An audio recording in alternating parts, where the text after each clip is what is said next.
Hi friends, today let's reflect on the story of the woman who had been bleeding for 12 years. Isang babaeng walang pag-asa, walang pera, walang lakas, pero may natitirang isang bagay. Pananampalataya. Body woman 30 Sabi sa Biblia, 12 taon siyang naghihirap. Wala nang doktor na nakapagpagaling. Pero narinig niya si Jesus at sinabi niya sa sarili, kung mahahawakan ko lang ang laylayan ng kanyang damit, gagaling ako.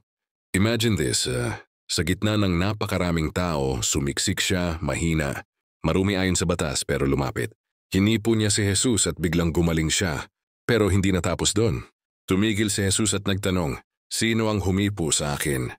Pwede namang palampasin ni Jesus, pero gusto niya na ang babaeng ito ay hindi lang gumaling sa katawan, kundi maibalik din ang kanyang dignidad.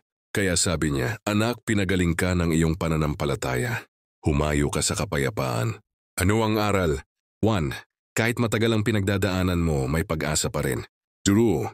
Minsan maliit na hakbang lang ng pananampalataya ang kailangan para dumaloy ang milagro. 3. At higit sa lahat, kay Jesus hindi lang kagalingan ang ibinibigay, kundi kapayapaan, kalayaan, at bagong pagkakakilanlan bilang anak ng Diyos. Kapatid, baka ikaw rin ay matagal nang may pinapasan. Tandaan, isang hawak lang ng pananampalataya at si Jesus ay handang kumilos sa buhay mo. Kaya lumapit ka, hawakan mo siya, at tanggapin mo hindi lang kagalingan kundi kapayapaan. Please, come on down for your healing.